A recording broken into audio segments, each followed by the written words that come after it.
It's the full description of a Nazi society or a Nazi town. So I have met today the chief of police. There is his name tag in it. It said Ali Badawi.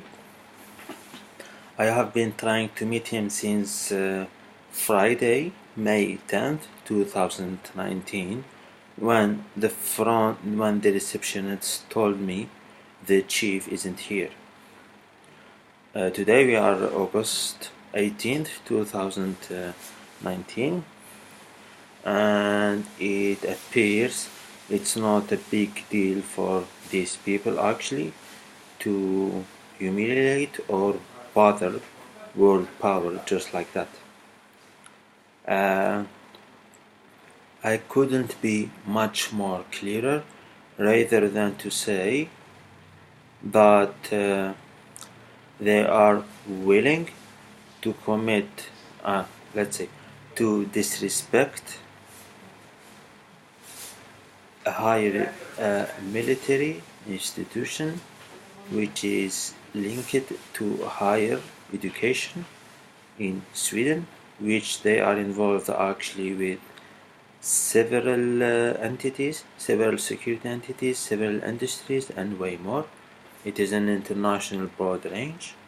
That's first. Secondly, it's actually creating some sort of a crisis while they do not that they disrespect, but shaming actually the Austrian state basically for accepting a youth who has been actually willing to solve actually the climate change problematic, and their COP09, which has its build up in Copenhagen, and with now that there is actually the Paris Climate Agreement, and that I have actually dealt with, and that I have actually contributed a lot with.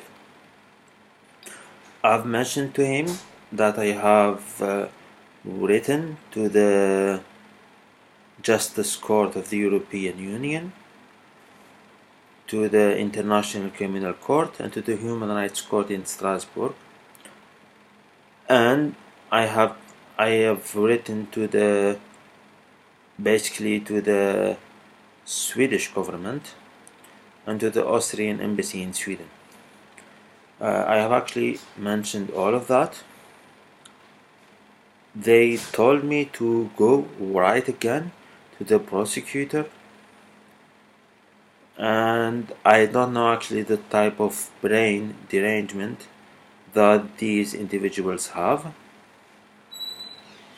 They have actually an extremely, and I remember I entered in 2017, they have an extremely high level of psychopathy, and now it's like the events are all surrounding actually which are actually very intensive, between the months between January 2017 until April 2017.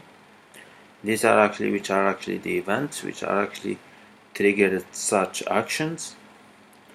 Prior to everything, it was I contacted the Prime Minister of Canada, and I contacted the former head of NATO, which is Mr. Fogh Rasmussen, and I've contacted the CEO of the former wife of the Austrian Chancellor, which is Mrs. Steinberger-Kahn, for me actually to sit today, and for these individuals, their behavior against such individuals is completely normal to them, and it's completely normal that their daughters do that. Yes, probably because they are missing like a Nigerian man or a Mexican man or an Irishman or an Iranian man or like someone from sub-Saharan Africa. They are missing those people actually in their bed.